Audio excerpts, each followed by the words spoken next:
오늘 저와 함께 이렇게 또 교리를 공부하게 될 텐데 제목 한번 보여주실까요? 오늘 제목은 악, 죄, 고난입니다. 더 정확하게 말하면 악의 기원과 죄의 시작과 고난의 이유, 이 의미들을 함께 짧은 시간 가운데 나누어 보겠습니다. 예수 믿으면 평안해야 되는데 또 예수 믿는데도 불구하고 우리 삶 가운데에 고난이 끊어지지 않는 이유, 그것이 오늘 우리가 다루는 교리 안에 있습니다. 같이 말씀 한번 읽어보겠습니다. 로마서 3장 12절 말씀입니다. 같이 읽습니다. 시작. 그러므로 한 사람으로 말미암아 죄가 세상에 들어오고 죄로 말미암아 사망이 들어왔나니 이와 같이 모든 사람이 죄를 지었으므로 사망이 모든 사람에게 이르렀느니라. 아멘. 지난주부터 어제죠. 어제 토요일로 시작을 해가지고 교리 설교한 내용들을 우리 성도님들이 일상 가운데에서 짧은 시간 안에 시청할 수 있도록 10분 정도의 분량으로 교리를 재녹화해가지고 유튜브로 지금 어제 처음으로 올렸습니다. 지금까지 했던 내용들을 그렇게 재편집하고 또 앞으로도 이 교리에 대해서 지속적으로 유튜브로 또 여러분을 만나게 될 것입니다. 여러분들이 유튜브에 들어가셔서 다 함께 알아가는 기독교 교리 다 알기입니다. 검색하시면 교리에 대해서 짧게 확인할 수 있고 출근하시면서 이렇게 지하철역 몇 정거장을 지나가다 보면 교리를 짧게 배울 수 있도록 그렇게 준비를 했습니다. 오늘 저와 함께 보게 될 내용은 이렇습니다. 크게 보면 한 4가지, 5가지로 볼 수 있는데 악의 시작과 사탄의 등장, 사탄은 어디에서 어떻게 등장을 하게 됐는가, 또 악은 어떻게 시작되고 기원이었던지, 죄는 어떻게 생겨났고 왜 그 한 사람 때문에, 왜 아담 때문에 우리는 그 죄 가운데 거해야 되는가, 또 죄에는 어떤 종류가 있는지, 그 다음에 이 모든 죄 가운데도 불구하고 하나님은 우리를 위해서 어떤 구원의 경륜을 준비하고 있는지를 오늘 시간 함께 보게 될 것입니다. 악의 시작과 사탄의 등장입니다. 도대체 악은 어디에서 시작이 되었는가? 우리는 이제 많은 질문이 그겁니다. 왜 아담과 하와가 무엇을 따먹었어요? 선악과를 괜히 따먹어가지고 죄도 없는 우리는, 나는 죄도 안 지었는데 왜 이렇게 죄의 영향력 아래 있어야 되는가? 이런 이제 의문들이 있습니다. 그럼 우리가 성경을 통해서 보면 그 악의 기원이 누구로부터 시작되냐 그러면 천사로부터 시작되어집니다. 우리가 창조를 배울 때도 그러고 하나님의 경륜에 대해서 여러분 제 교리 설교를 못 들으신 분들은 앞으로 돌아가셔서 하나님의 경륜, 창조 여기에 가보면 하나님이 우리를 처음에 지으실 때에 또 천사를 창조하실 때에 어떠한 가능성들을 거기에 두셨다고 이야기했습니다. 혹시 기억나십니까?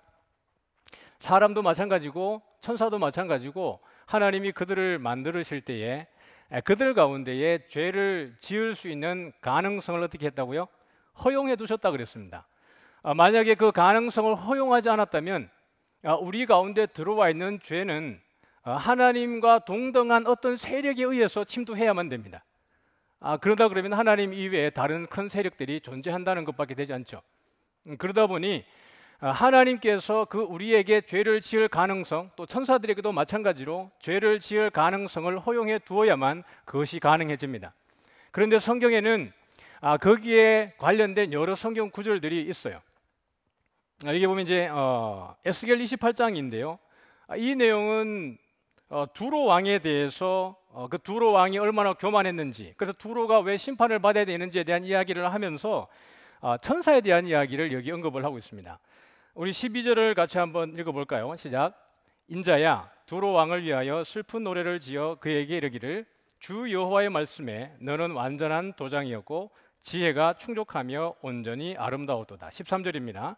내가 옛적에 하나님의 동산 에덴에 있어서 각종 보석 곧 홍보석과 황보석과 금강석과 황옥과 홍만호와 창옥과 청보석과 남보석과 홍옥과 황금으로 단장하였으며 내가 지음을 받던 날에 너를 위하여 소고와 비파가 준비되었도다. 여러분 여기 두로 왕이 에덴 동산에 있었습니까? 아니에요.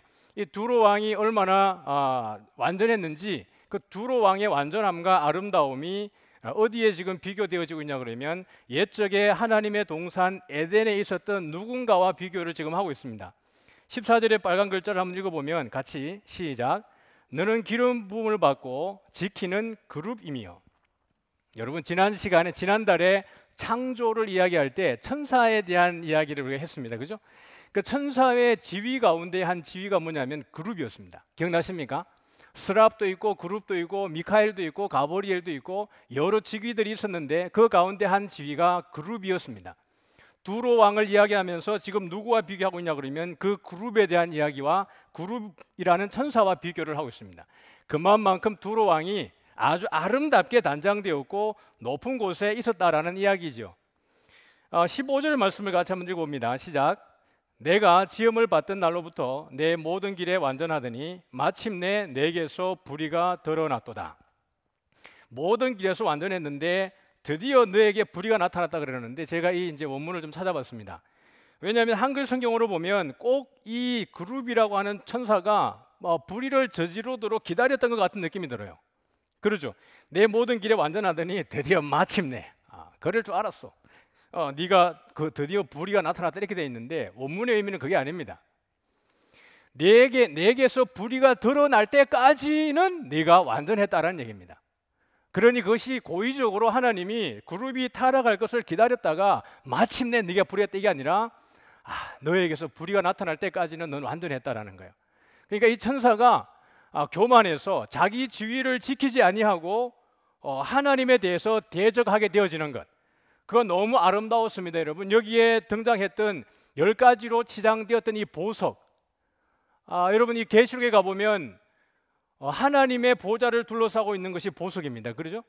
그 다음에 하늘에서 새 예루살렘이 내려올 때 12기초석이 12보석입니다. 대제사장이 지성소에 들어갈 때 그 대제사장의 흉패에 있었던 가슴에 그 흉패에 있는 보석이 12가지입니다. 그 보석은 무엇을 나타내냐 그러면 하나님의 영광의 발산입니다. 하나님의 영광을 비추는 하나님의 상징이죠. 근데 천사가 그토록 아름답게 지음을 받았는데 결국 어떻게 했단 말이죠? 그에게서 불의가 드러나고 교만하고 자기 지위를 지키지 않게 되어집니다. 그래서 우리가 알고 있는 사탄에 대한 정체성이 그래서 등장을 하는 겁니다. 거짓의 아비, 살인자, 공중곳에 잡은 자, 하늘에 있는 악한 영, 참소하는 자, 이런 신분들이 왜 생기지냐 그러면 하나님께서 천사들에게 준 그 자유의지 가운데에서 천사가 죄를 짓고 교만해서 자기 지위를 지키지 않는 것이에요. 선한 천사든지 악한 천사든지 그들에게 그들의 지위가 있었습니다. 그래서 이게 보면 미가엘과, 우리가 성경에 미가엘이지만 미카엘과 그의 천사들, 여러분이 보시는데 파란색입니다. 여러분이 보실 때 왼쪽이고, 오른쪽에 보면 용과 그의 천사들이 공중에서 하늘에서 전쟁이 벌어집니다. 요한계시록 12장에 가보면 용과 미가엘의 전쟁이 일어나는데 이 천사장인 미가엘과 용의 싸움이 둘만의 싸움이 아니라 그들의 사자들도 함께 싸움을 시작을 합니다. 여러분 이 전쟁에서 누가 이겼을까요? 하늘의 전쟁입니다. SF 영화를 보듯이 놀라운 긴박한 전쟁이 하늘에서 벌어졌는데 누가 이겼을까요? 미가엘일까요? 용일까요? 네, 미가엘이 이겼죠. 미가엘과 그의 천사가 용과 그의 사자들과 싸워서 미가엘과 그의 사자들이 이깁니다. 그래서 용의 위치가 어떻게 되냐 그러면 용은 땅으로 내쫓김을 당해요. 그래서 여러분 용만 내쫓기는 게 아니라 용과 그의 사자들이 내쫓김을 당합니다. 그래서 용은 옛 뱀이라고 하고 마귀라고도 하고 뭐죠? 사탄이라고도 하고 참소하는 자라고도 이야기합니다. 이 용이 하늘에서 미카엘과의 전쟁에서 지고 난 이후에 내쫓김을 당해서 그들이 할 수 있는 것이 무엇일까요? 바로 하나님의 이름을 비방하는 겁니다. 그리고 성도들을 핍박하는 것이에요. 하나님의 그 이름 안에 부름받은 하나님의 백성으로 부름받은 그 하나님의 성도들을 핍박하는 것, 그것이 하늘에서 쫓김을 당한 용과 그의 사자들이 하는 일입니다. 그리고 어떻게 되죠? 경배받기를 원하는 겁니다. 이 세상에요. 이게 요한계시록에 나타나는 1세기 말에 도미티안 황제와 로마가 그 기독교가 생성된 지 얼마 되지 않은 그 세대 가운데에 믿는 자들을 박해했던 환경을 그렇게 요하는 환상 가운데 보고 우리에게 알려주는 것입니다. 그런데 여러분, 하늘에서 쫓겨난 용과 용의 사자들, 그러니까 용과 그 짐승들이 있는데요.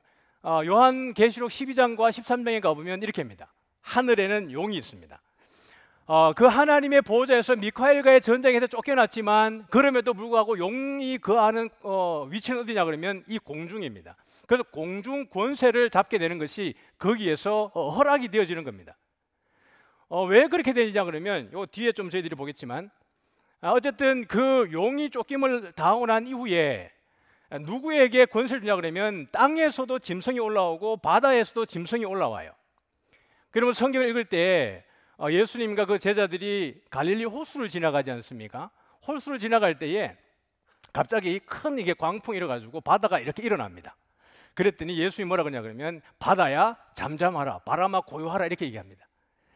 제자들이 무슨 말 했냐 그러면 아니 이 사람들이 누구이기에 저 바람과 바다도 어떻게 한다고요? 순종하는 거 이렇게 얘기합니다. 바람과 바다가 순종한다는 이 의미가 무엇일까요? 유대인들에게 바다라는 것은, 물이라는 것은 악의 출몰의 장소입니다. 악이 등장하는 악한 곳이에요.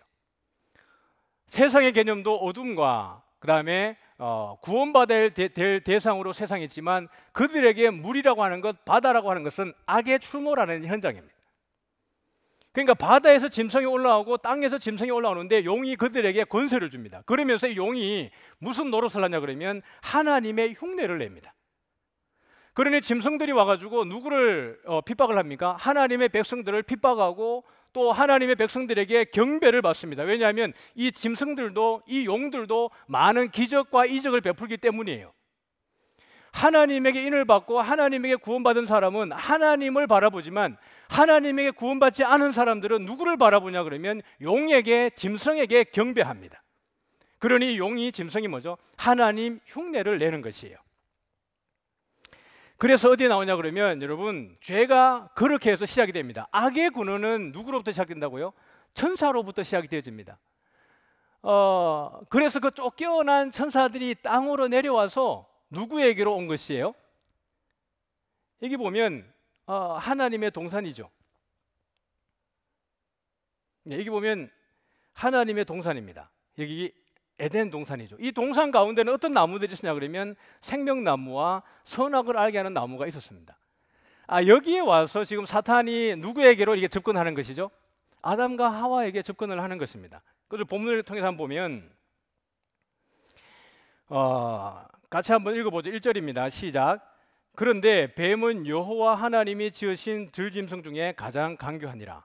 뱀이 여자에게 물어 이르되 하나님이 참으로 너희에게 동산 모든 나무의 열매를 먹지 말라 하시더냐 이렇게 됐어요. 여러분 여기서 우리가 생각해야 되는 것이 뱀은 아담과 하와와 되게 처음부터 적대적인 관계는 아니었다라는 거예요. 쉽게 말하면 뱀이 와서 아담과 하와를 유혹할 정도면 뱀과 적어도 하와와 아담의 관계는 어떻게 합니까? 애완동물 정도 됐을 겁니다. 아주 친밀하고 거리감이 없었던 존재이었을 겁니다. 그런데 이 뱀을 누가 지금 활용하고 있는 것이죠? 사탄이 이 뱀을 활용하고 있는 것입니다. 왜냐하면 사탄이 이 뱀을 선택한 이유는 여기 있죠. 들짐승 중에 뱀이 어떠했기 때문에 가장 간교했기 때문입니다. 이 간교라는 말은 다른 말로 바꾸면 제일 지혜로웠단 말입니다. 모든 짐승 가운데 뱀이 가장 지혜롭다는 것을 누가 알았죠? 사탄이 알았어요. 그래서 그리고 그 뱀과 아담과 하와 사이의 관계가 되게 적대적이지 않다는 것을 알았을 겁니다. 이 뱀은 사람과 아담과 하와와 되게 친밀한 관계였겠다라고 해서 그 사탄이 뱀을 활용하고 있는 것이죠. 여자가 뱀에게 말합니다. 동산 나무의 모든 열매는 우리가 먹을 수 있지만 3절 시작. 동산 중앙에 있는 나무의 열매는 하나님의 말씀에 너희는 먹지도 말고 만지도 말라 너희가 죽을까 하노라 하셨느니라. 여러분 하나님이 사람을 만드셨을 때 그 사람을 에덴 동산에 두시고 그 사람에게 명령을 하셨는데 누구에게 명령을 하셨냐 그러면 아담에게 명령하셨습니다. 성경을 보면 그 사람에게라고 하는 것 다음 페이지에 보여드리겠지만 그 사람이라고 하는 것은 사실 아담에게라는 이야기예요. 뱀은 전략적으로 누구에게 접근합니까? 하와에게 접근합니다. 누구를 빌어가지고요? 짐승 중에 가장 지혜로운 뱀을 들어서 하나님에게 직접 명령받지 않은 하와에게 접근하는 뱀을 볼 수 있습니다. 사탄이겠죠. 4절에 같이 읽습니다. 시작. 뱀이 여자에게 이르되 너희가 결코 죽지 아니하리라. 너희가 그것을 먹는 날에는 너희 눈이 밝아져 하나님과 같이 되어서 선악을 알 줄을 하나님이 아심이니라. 여러분, 사탄의 전략이 보이십니까? 짐승 중에 가장 지혜로운 뱀을 선택을 했고 하나님의 명령을 직접 받지 않은 하와를 선택을 했습니다. 그리고 그에게 말하기를 너는 결코 죽지 않는다라는 것이죠. 그것을 먹는 날에는 여러분, 이 여인이 누구와 같이 돼요? 하나님과 같이 된다라는 거예요.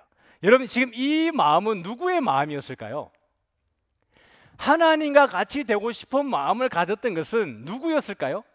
사탄입니다. 이 천사가 하나님에게 그 지위를 부여받고 하나님을 섬기도록 했던 이 천사가 누구가 되고 싶은 거냐 그러면 하나님 같이 되고 싶었어요. 그 마음을 지금 누구에게 투사하고 있죠? 뱀을 통해서 그 여인에게 투사시키고 있습니다. 네가 하나님 같이 될 수 있다라는 말에 이 여인의 눈이 뜨여지게 되는 겁니다. 선악을 알 줄 하나님이 아신다 그랬죠. 그럼 여러분, 이 선악이 도대체 무엇일까요? 일단은 궁금한 게 있어요. 팩트 체크 한번 하고 들어가죠. 하나님이 이 명령을 주실 때 도대체 누구에게 명령을 주셨는가 한번 보도록 하겠습니다. 우리 2장 15절입니다. 같이 시작. 여호와 하나님이 그 사람을 이끌어 에덴 동산에 두어 그것을 경작하며 지키게 하시고. 여러분, 근데 제가 굳이 여러분 불편하지만 원문을 갖다 놓는 이유가 있습니다. 따라 한번 읽어볼까요? 에트 하 아담. 그냥 들어도 들리죠. 근데 제가 지금 뭐라고 하겠습니까? 에트 하 누구라고요? 아담이라고 그랬습니다. 사람이라는 단어와 아담이라는 단어가 똑같습니다. 명사가 똑같아요. 하 아담이에요. 그러다 보니까 우리 번역에는 여호와 하나님이 그 사람을이라고 해석을 했지만 원문을 그대로 해석을 했을 때 여호와 하나님이 아담에게라고 해석을 해도 전혀 틀리지 않습니다. 오히려 직설적으로 아담을 이끌어서 에덴 동산에 두었다라고 해도 전혀 해석에 불편함이 없다는 얘기입니다. 16절입니다. 시작. 여호와 하나님이 그 사람에게 명하여 이르시되 동산 각종 나무의 열매는 내가 임의로 먹되 라고 할 때 따라하겠습니다. 하 아담. 여기도 뭐죠? 제가 뭐라고 읽었습니까? 하 아담이라 그랬습니다. 그러면 그 아담에게 명하여 이르기를 이렇게 하는 겁니다. 그래야 하나님이 직접적으로 그 동산에 둔 것은 아담이었고 그 동산에서 명령을 준 것은 아담이었습니다. 그런데 지금 뱀은 누구에게 질문하는 거죠? 여자에게 질문을 하고 있다는 이야기죠. 그래서 17절에 가보면 하나님이 아담에게 했던 그 명령이 있습니다. 17절입니다. 시작. 선악을 알게 하는 나무의 열매는 먹지 말라. 내가 먹는 날에는 반드시 죽으리라 하시니라. 이것이 하나님이 아담에게 하신 말씀입니다. 어떤 날에요? 먹는 날에는. 먹는 적시로 죽는다라고 이야기를 했어요. 그래서 우리가 하나님의 경륜편에서 다룰 때 하나님은 아담이 하나님의 명령을 어겼을 때 즉시로 하나님이 아담에게 공의를 베푸지 않고 오히려 아담이 선악을 따먹었을 때 하나님이 즉시로 뭘 베풀었다 그랬죠? 하나님이 즉시로 은혜를 베풀었다 그랬습니다. 그 모든 것이 하나님의 경륜 속에 포함되어 있다라는 이야기예요. 그런데 오늘 아까 읽었던 것처럼 우리 3장 4절과 5절에 가보니까 뱀이 누구에게요? 뱀이 여자에게 물었습니다. 그 다음에 너희가 어떻게 한다는 거죠? 결코 죽지 않는다 이렇게 얘기했어요. 단어 딱 하나 붙이면 됩니다. 히브리어로 로라고 하는 단어 하나 딱 붙이면 그 말이 그냥 바뀌어버려요. 호세아가 아이를 놓고 자기 아들 이름을 어떻게 하냐면 로암미다 이렇게 합니다. 암미는 나의 백성이라는 뜻이거든요. 그런데 로라고 하는 것은 부정사입니다. 너는 나의 백성이 아니다라는 뜻으로 바뀌게 되는 거예요. 여기 보면 결코 죽지 않는다 그랬고 먹는 날에는 하나님과 같이 된다라는 것입니다. 여러분, 사탄의 전략이 무엇이냐 그러면 말씀으로 다가온다라는 것이에요. 아담과 하와에게 사탄이 다가올 때 뱀을 통해서 말씀으로 다가왔습니다. 예수님이 40일 동안 광야에서 금식하시고 돌아오셨을 때 사탄은 예수님에게 말씀으로 도전합니다. 내가 높은 곳에서 떨어져 내려라. 그러면 하나님의 천사가 너의 발이 땅에 떨어지지 아니하도록 천사들이 내 발을 붙들어서 너를 보호하실 것이다. 시편 91편에 있는 말씀을 인용해서 예수님에게 도전합니다. 제자들에게도 마찬가지입니다. 여러분, 예수님의 12제자 가운데에 한 명에게 사탄이 들어갔죠. 누굽니까? 유다였어요. 12제자 가운데 어떻게 보면 가장 지혜로웠던 제자가 누구였을까요? 유다였습니다. 돈계를 맡은 회계를 맡은 가장 지혜로웠을 유다에게 사탄은 들어가서 예수님을 팔도록 만들고요.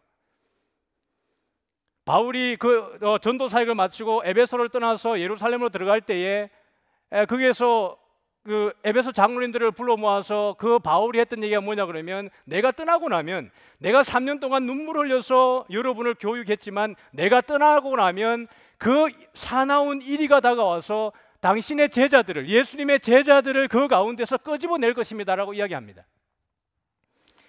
교회에게도 마찬가지입니다. 사탄은 요한계시록 7교회에게 지속적으로 타협을 요청합니다. 너희들이 지금 여기 그 당시에 그 무역 조합이 있었죠. 상인의 조합이 있었습니다. 길드라고 하는 그 조합이 있었는데 여기에 들어와. 그랬는데 거기에 들어가게 되면 각 길드마다, 그 조합들마다 그들의 수호신이 다 따로 있었습니다. 그 다음에 로마가 섬기는 그 민족신이 있었고요. 에베소가 섬기는 그 에베소의 아데미 여신이 있었습니다. 근데 로마가 추구하는 것은 그 우상 숭배를 통해서 신에 대한 경배도 있었지만, 로마가 전 세계를 정복하기 위해서는 하나됨이 필요하단 말이에요. 하나됨, 통일. 그걸 위해서 추구했던 것이 그들의 신을 섬기게 하는 거, 우상을 경배하는 거였습니다.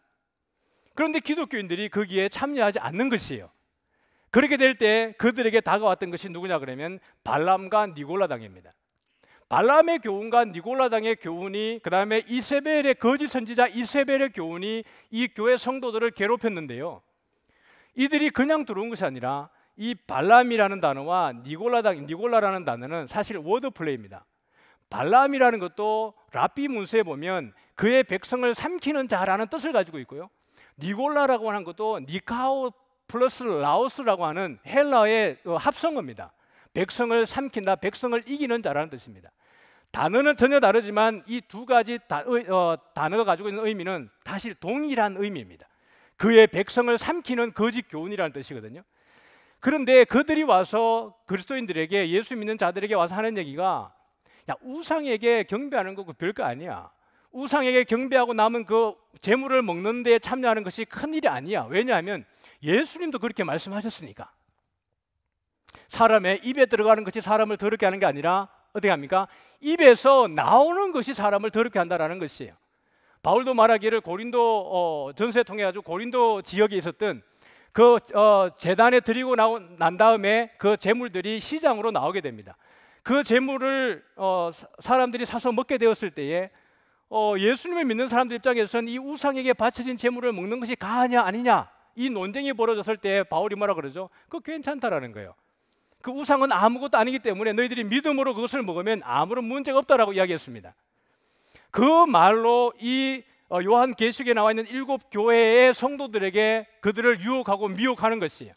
그런데 많은 사람들이 거기에 미혹되어집니다. 그렇지만 계시록에서 여러분 지속적으로 등장하지 않지만 계속 그 밑에 건지에 깔려있는 기본 사상이 뭐냐 그러면, 뭐 하지 말라 그러냐면 타협하지 말라는 얘기예요. 7교회에게 지속적으로 하는 얘기가 타협하지 말라는 얘기예요. 누구에게? 짐승에게, 용에게, 세상에게, 황제에게. 그 이야기를 하고 있는데, 사탄은 전략적으로 우리 하나님의 백성들에게 뭘로 다가온다는 얘기예요? 말씀이라고 하는 도구를 들고 찾아옵니다. 아담과 하와에게 올 때도 하나님이 아담에게 했던 말씀을 인용을 해가지고 조금 변개해가지고 누구에게요? 하와에게로 들어가는 것입니다. 사랑하는 성도 여러분, 우리가 이 교리를 하는 이유는 잘못된 교리 위에 서지 말란 얘기예요. 말씀을 함부로 판단하지 말고 정확한 말씀의 터 위에 세워질 때에 우리의 신앙이 건강하게 자라는 줄 믿으시기 바랍니다. 여러분, 요즘에 우리 가운데 잘못된 교훈들이 되게 많습니다. 유사복음이 너무 많아요. 지난 시간에도 우리 할 때 유신진화론에 대한 이야기를 제가 잠시 언급을 했고요. 제가 좀 다루고 싶은 부분이 뭐냐 그러면 왕의 재정에 대해서 다루려고 합니다. 왕의 재정에 대해서는 성도들이 많이 거기에 포함되어 있는 걸로 제가 알아요. 누군지 모르겠지만 그 왕의 재정이라고 하는 것이 지금 성도들은 너무 많이 미혹하고 있고 너무 많이 교회를 어지럽게 하고 있습니다. 그 기회가 되면 한번 제가 왕의 재정이 얼마나 성경을 엉터리로 해석하고 있고 많은 사람들을 미혹하고 있는지를 제가 여러분 앞에 반증을 한번 하려고 합니다. 그 왕의 재정은 우리나라 70년대, 80년대 부흥회를 할 때 부흥사들보다 더 사악해요. 제가 볼 때는. 왜냐하면 말씀을 너무나 헛되게 해석을 하고 있고 적용하고 있기 때문에 그렇습니다. 지금은 여러분 진리 전쟁의 시대입니다, 여러분. 유사복음을 가장해서 우리가 다가왔을 때 성도들이 그것을 검증해내지 못하면서도 그것이 진리인 마냥 많은 사람들이 추구하고 많은 사람들이 은혜를 받고 거기에서 이적과 기적과 역사를 바라보고 그들의 경험을 듣게 됨으로 인해 가지고 그것이 진리인 것으로 착각하게 되어지는 시대, 그 시대에 우리가 놓여 있다는 얘기예요. 그거 안 된다는 이야기입니다. 자, 우리 그다음 넘어가 보면 왜 한 사람 때문에 우리는 이렇게 죄의 종노릇을 당해야 되느냐? 좀 고민이죠. 우리 이제 여기 한 사람 보면 누굽니까? 아담이잖아요. 아담 미워요 이러면서 당신 때문에 내가 이 고통 가운데 있다고. 근데 지금까지 우리는 아담이 죄를 지었는데 그럼 왜 우리는 그 죄 가운데 있어야 되느냐에 대한 고민을 할 때 우리는 그 아담의 위치를 대표성의 위치로 봤습니다. 아담은 인류의 대표다. 그러나 여러분 이것은 정확한 접근은 아니라고 저는 생각을 합니다. 대표라고 했을 때 어떤 의미냐 그러면 1명, 2명, 3명, 4명 아주 많은 사람이 있습니다. 그죠? 많은 사람이 있는데 그 가운데 야 네가 대표로 한 명 십자가를 져. 네가 죄를 지었으니까 다른 사람은 아무 이유 없이 그냥 이 죄에 노출돼야 돼. 이게 대표라는 말의 의미입니다. 네가 대표. 그러나 여러분 이 대표가 아니라 아담이라고 하는 것은 인류의 시작입니다. 아담은 인류의 조상이고 아담 이후에 태어난 모든 사람은 아담 어디에 있습니까? 아담 안에 있습니다. 모든 사람치고 우리 인류 가운데서 아담을 벗어난 사람이 있습니까? 아담을 벗어난 사람은 아무도 없습니다. 우리가 아담 안에 있기 때문에 아담과 하나님 사이에 맺어진 언약의 영향력을 우리는 피해갈 수 없도록 받게 되어져 있습니다. 그것이 하나님과 아담이 맺었던 첫 언약이었습니다. 어떻게 했다고요? 너 그 선악을 알게 하는 나무의 열매는 어떻게 하라고요? 먹지 말라고 그랬어요. 먹으면 내가 죽는다고 했을 때 아담과 하와만 죽는 게 아니라 아담과 하와에게 속해져 있는 그 안에 있는 모든 사람이 죽게 되었어요. 선과 악을 알게 되었을 때 여러분 아담이 알게 된 악은 도대체 무엇이었죠? 아담이 선악과를 딱 안 먹기 전에는 악이라는 것을 아담이 알았어요? 몰랐어요? 몰랐습니다. 악이라는 것을 경험하게 되고 악이라는 존재 아래에 놓여지게 되어지는 겁니다. 그래서 그들은 벌거벗은 것을 알고 부끄러워하기 시작합니다. 다시 말하면 악의 통제 속에 저절로 놓여지게 되어지는 것, 그게 죽음이 가져온 여러분 영향력입니다. 다시 말하면 한 사람의 순종으로 우리는 은혜와 생명을 얻었어요. 새로운 인류의 시작이죠. 그리스도입니다. 모든 사람이 생명을 얻는 것이 아니라 당연하게 아담 안에 있었던 모든 사람들이 죽음을 경험하게 되어지는 것처럼 누구 안에 있는 거요? 예수님 안에 있는 사람이 은혜와 생명을 얻습니다. 예수님은 대표로 오신 게 아닙니다. 예수님 안에 있는 모든 사람들을 위해서 예수님이 오신 것이었어요. 그러니 아담 한 사람이 와가지고 모든 사람이 다 죄를 지었으니까 예수님 딱 오시는 순간 아담의 영향력 아래 있는 모든 사람들도 다 구원받아야 되겠네? 만인 구원설 아니라는 이야기입니다. 그걸 하기 위해서 우리가 오늘 보는 본문이 바로 이겁니다. 로마서 3장 12절 읽었죠? 같이 시작. 한 사람이 하지 아니함으로 말미암아 많은 사람이 된 것 같이 한 사람이 하심으로 많은 사람이 이 되리라. 무엇일까요? 한 사람이 순종하지 아니함으로 많은 사람이 뭐가 됐죠? 죄인이 되었어요. 그 다음에 한 사람이 순종하심으로 많은 사람이 뭐가 됐죠? 의인이 되었습니다. 그 다음에 우리 고린도전서 15장 21절 한번 가보겠습니다. 시작. 이거 답을 가르쳐 드릴까요? 네, 시간이 없으니까 같이 시작. 사망이 한 사람으로 말미암았으니 죽은 자의 부활도 한 사람으로 말미암는도다. 22절 시작.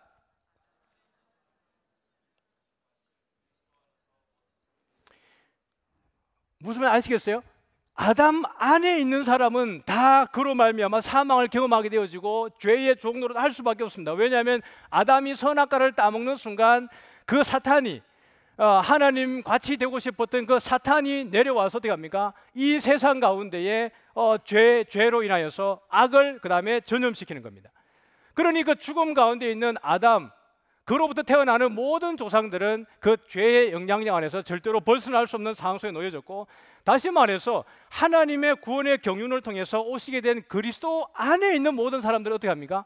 그리스도를 인해 가지고 모든 사람이 생명을 얻게 되어지는 겁니다. 여러분은 사망입니까? 생명입니까? 우리는 그리스도로 인해서 예수님 안에 있기 때문에 우리는 모든 사람이 생명을 얻습니다.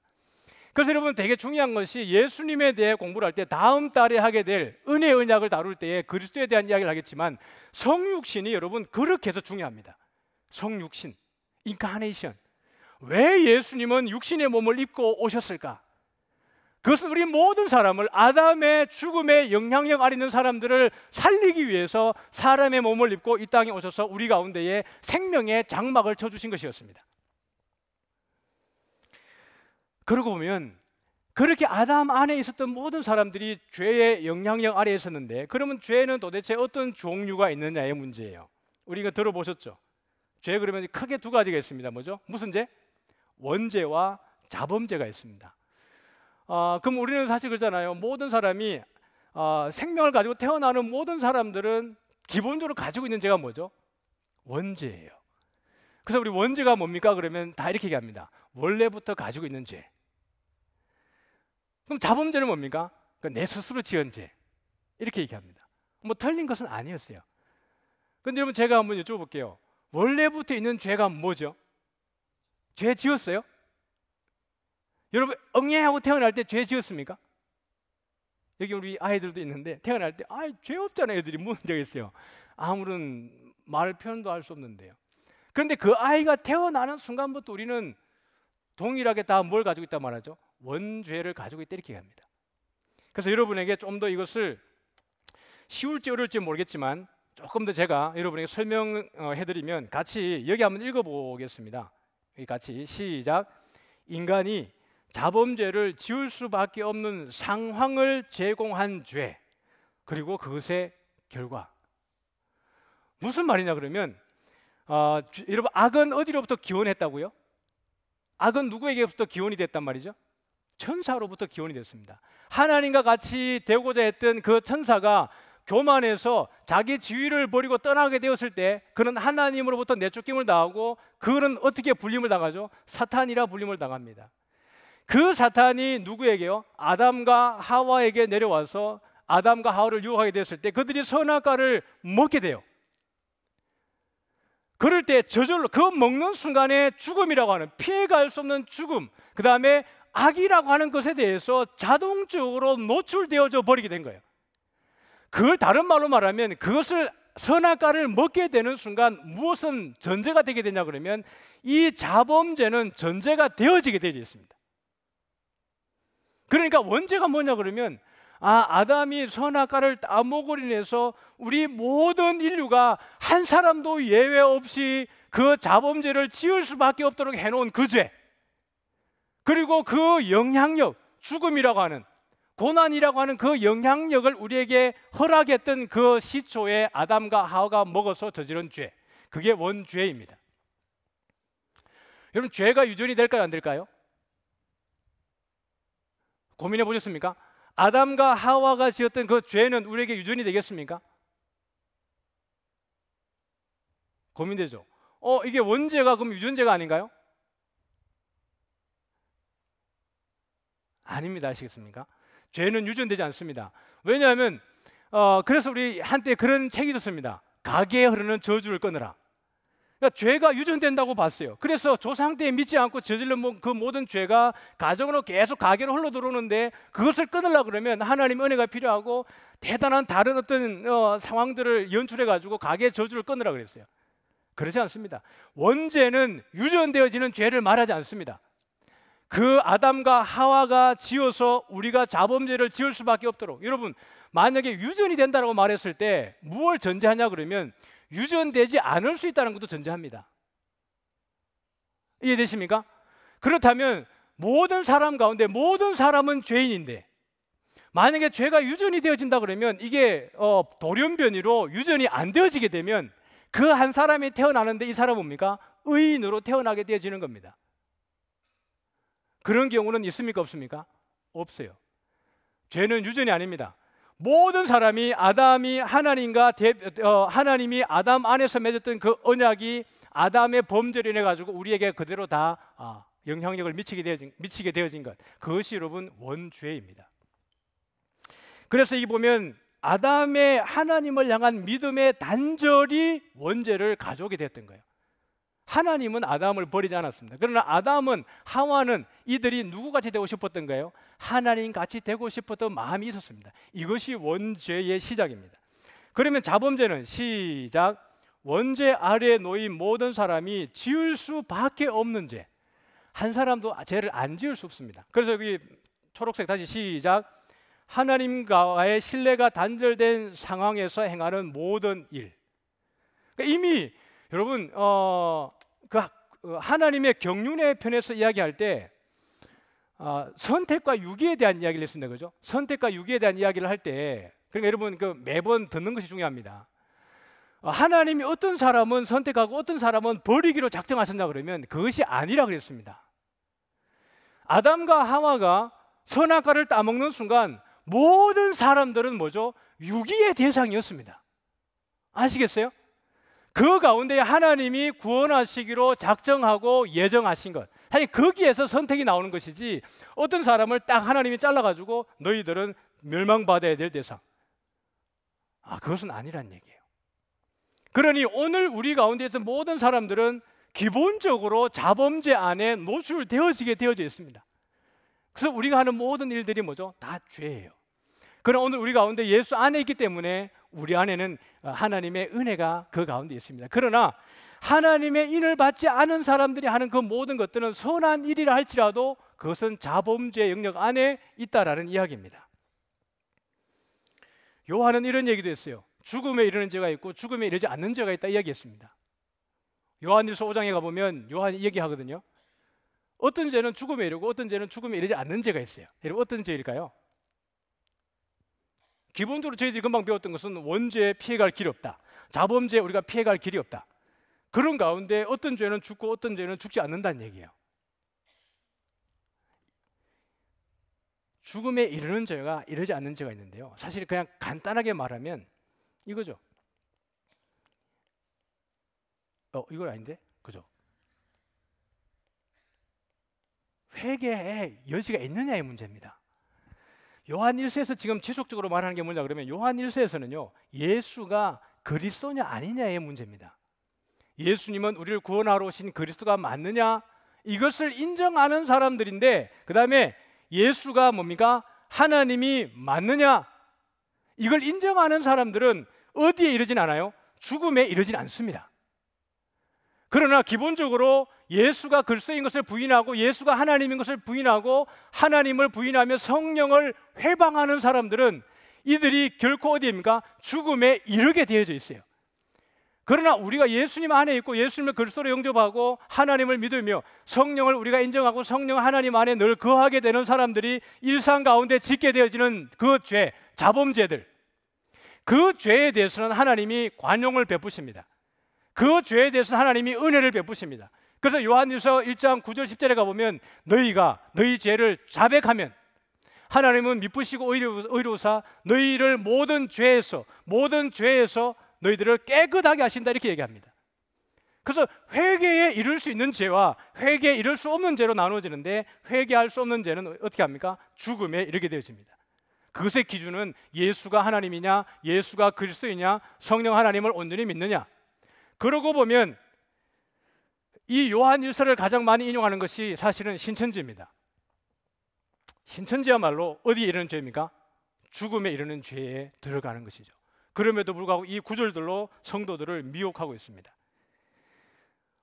이제 오늘 우리가 되게 중요한 부분으로 왔습니다. 죄책과 죄의 결과가 그러면 어떻게 드러나느냐의 문제입니다. 그럼 아담이 지었던 죄의 결과가 지금 우리의 삶의 현장에 어떤 결과를, 어떤 영향력을 미치느냐를 좀 보게 되면 크게 네 가지죠. 죄책과 오염. 죄책이라는 말은 여러분 이런 말의 줄임이기도 합니다. 죄에 대한 책임감. 여러분 어떤 우리가 죄를 지었어요, 실수했어요. 그러면 우리 마음속에 생기는 게 뭐죠? 죄책감입니다. 죄책감이라는 것은 내가 그 죄를 지은 만큼의 책임에 대한 부담을 갖는 것입니다. 이것은 죄의 결과로 인해서 우리에게 주어지는 겁니다. 그런데 오늘 예수 안에 있는 우리들에게도 죄책감이 있죠.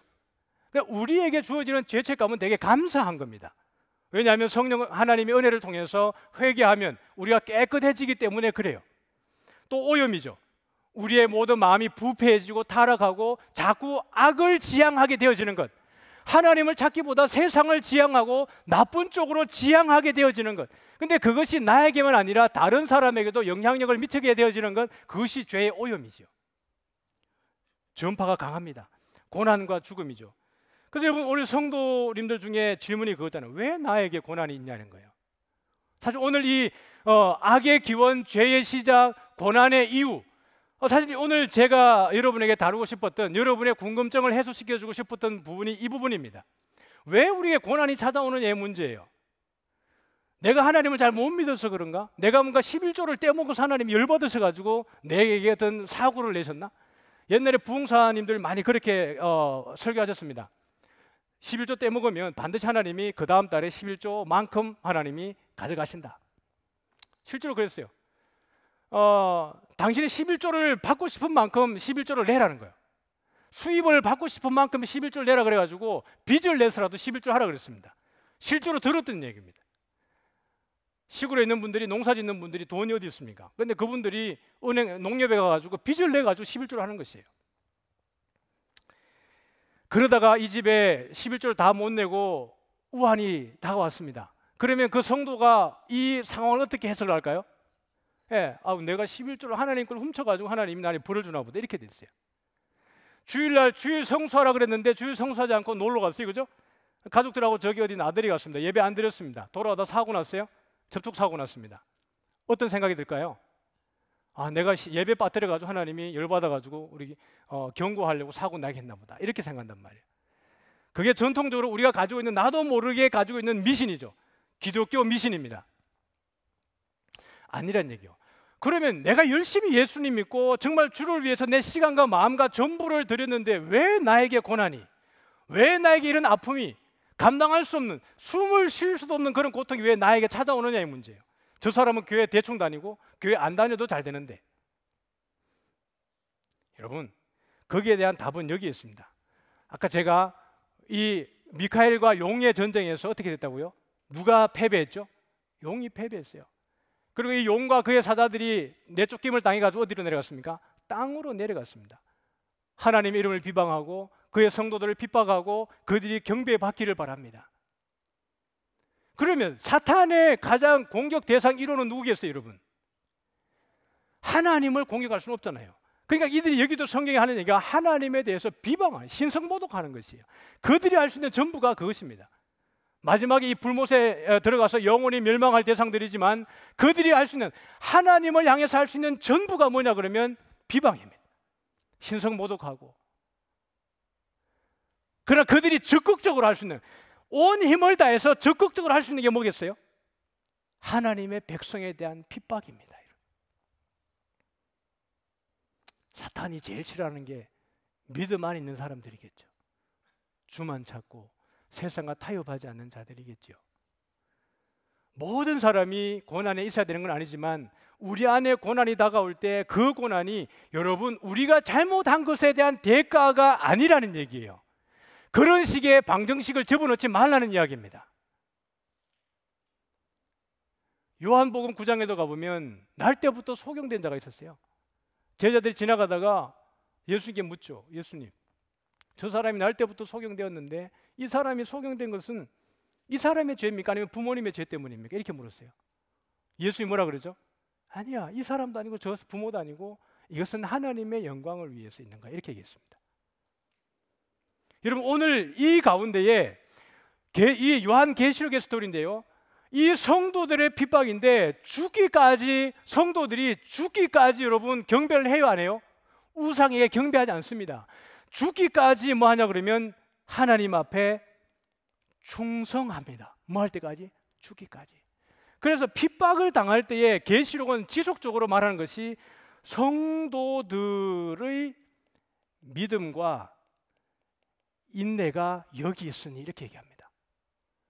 여러분, 고난은 우리의 잘못 때문에 오는 것이 아니에요. 혹시 여러분 가운데 고난 가운데 계신 분이 있습니까? 여러분의 잘못이 아닙니다. 물론 우리의 잘못 때문에 올 수도 있지만 더 궁극적인 의미는 우리가 아담의 죄 가운데 놓여 있기 때문에 사단의 권세가, 마귀가 오늘도 우리를 삼키기 위해서 우리를 집어 흔드는 과정입니다. 그런데 이 고난이 우리를 연단하려고 다가오는 불시험을 이상한 일 당하는 것처럼 여기지 말고 그리스도의 고난에 참여함으로 기뻐하라 그랬어요. 바울이 말하기를 그리스도의 남은 고난을 내 육체에 채운다 이렇게 얘기했습니다.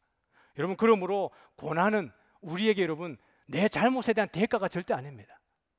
오히려 하나님이 나를 어떻게 하는 거예요? 강하게 하시기 위해서 나를 연단하시는구나. 우리가 시험 당할 즈음에 무슨 길을 주셨어요? 피할 길을 주셨어요. 사방으로 우겨싸움을 당해도 그 가운데 하나님이 우리에게 뭘 주시냐 그러면 피할 길을 주셨습니다. 제가 이 비유 많이 들지만 오늘 예배 드리다가 막 이게 무너졌어요. 그래 우리가 막 뛰어나간단 말이에요. 그래, 모든 것이 무너져도 사방으로 우겨싸움을 당해도 피할 길이 있다고 했으니까 어디 구멍이 있지 않을까? 아니에요. 그 피할 길은 예수 그리스도입니다. 그 모든 환난과 고난을 이겨내게 되어지는 것, 성도들의 믿음과 인내가 여기 있으니. 그러니 오늘 여러분 우리가 고난 가운데 있거든 누구를 더 찾아라는 메시지예요? 예수님을 더 찾으라는 메시지예요. 다시 말하면 하나님이 여러분을 더 존귀하게 여긴다라는 표입니다. 하나님이 나를 더 인내하게 하고 나를 더 존귀하게 하고 하나님의 더 충성된 증인으로 세우기 위해서 이 고난을 주셨고, 이 고난은 내가 어떻게 합니까? 따라합니다. 반드시 이길 수 있다. 반드시 이길 수 있는 고난을 우리에게 허락하십니다. 절대로 무너지지 않기를 소원합니다. 무너지게 되는 것이 여러분 사탄의 전략이에요. 이제 그러면 이 어려운 가운데 하나님의 구원의 경륜은 우리에게 어떻게 다가오는 것인가에 대한 해답으로 가보죠. 우리 갈라디아서 4장 4절입니다. 시작. 때가 참에 하나님이 그 아들을 보내사 여자에게서 나게 하시고 율법 아래에 나게 하신 것은 율법 아래에 있는 자들을 속량하시고 우리로 아들의 명분을 얻게 하려 하심이라. 6절 시작.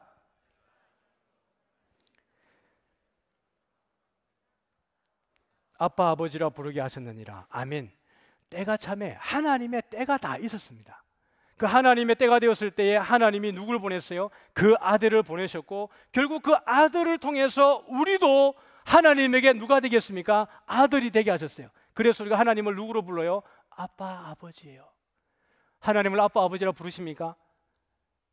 은혜입니다. 사탄이 우는 사자와 같이 우리를 삼키려고 다가와도 누가 우리를 지키는 거죠? 아빠가. 오늘 여기 어머니 계시고 아빠 계시잖아요. 누가 우리 아이를 괴롭힐 때 아빠 가만히 있겠어요? 예를 들면 집에 가다가 누가 우리 아들을 막 괴롭혀요. 그럼 제가 목사예요. 그럼 가다가 우리 아들이 막 두들겨 맞고 있는데 그러시면 안 되죠. 이러겠어요? 저는 그래 안 될 것 같아요. 제 안에 있는 이 분노로 그 우리 아들 때리는 그 놈을 가만두지 않을 것 같아요. 아빠요. 하나님이 우리 아빠입니다. 하나님의 경륜 속에 하나님은 우리에게 아버지로 오셨어요.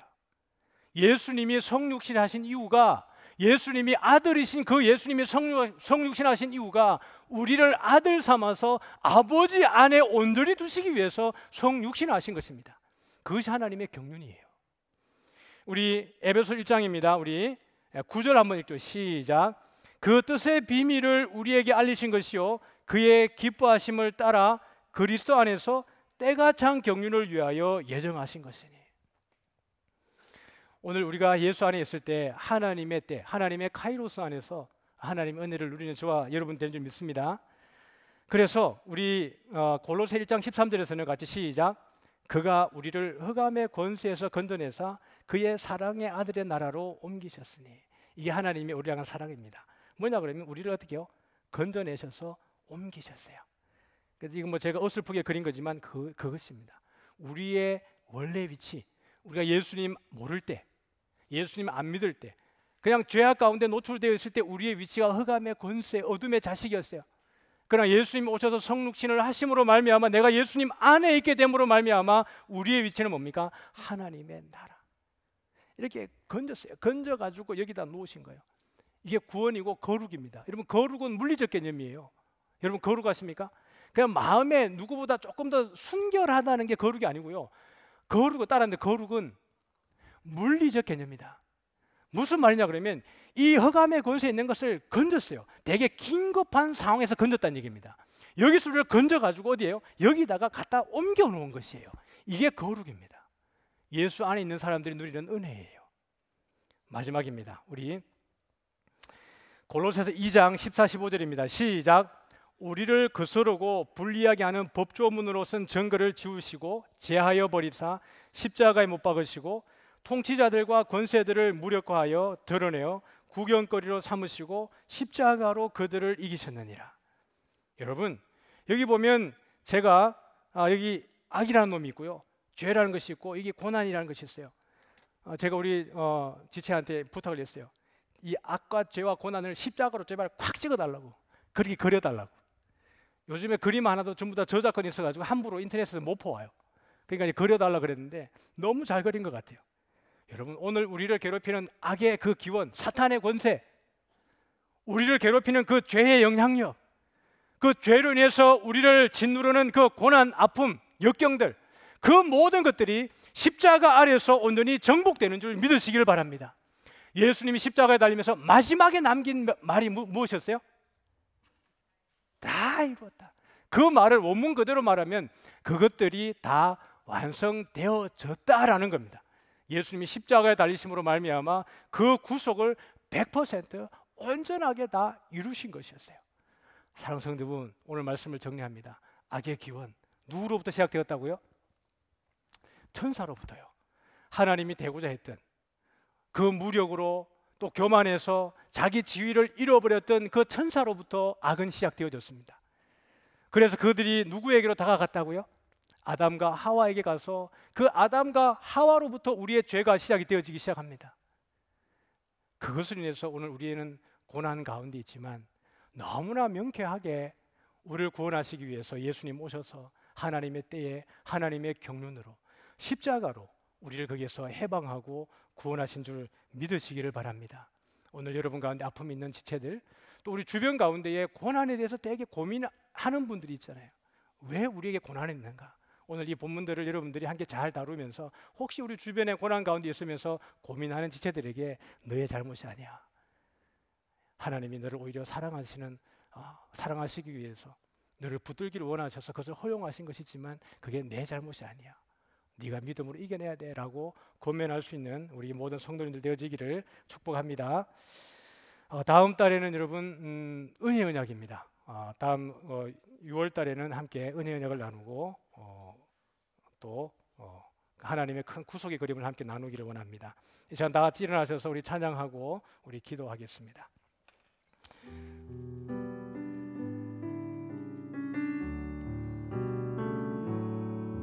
나를 지으시는 하나님, 나를 부르시는 하나님, 나를 보내시는 하나님,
참 좋으신 하나님 아버지 감사합니다.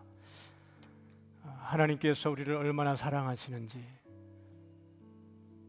우리를 삼키기 위해서 우는 사자와 같이 악한 사단마의 군세가 오늘도 입을 벌리고 우리에게 다가오고, 우리가 원치 않지만 우리를 고난 가운데 빠뜨리는 그 악의 세력 가운데에 우리가 놓여져 있을 때에 하나님 우리를 버리지 아니하시고 외면하지 아니하시고 예수님의 그 십자가의 은혜로 우리를 악으로부터, 죄로부터, 고난으로부터 해방하여 주신 것 하나님 아버지 감사합니다.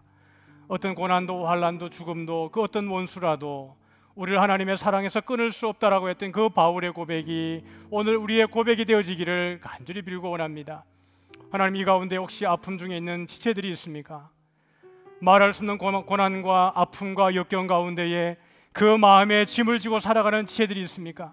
하나님, 그 마음을 위로하여 주시고 뒤로 물러가지 않게 하시고 오직 의인은 믿음으로 말미암아 살리라 하였사오니 주님 오시는 그날까지 성도들의 믿음과 성도들의 인내가 여기 있으니 죽기까지 충성했다라고 하는 그 믿음을 소유할 수 있도록 은혜 내려주시기를 간절히 빌고 원하옵나이다.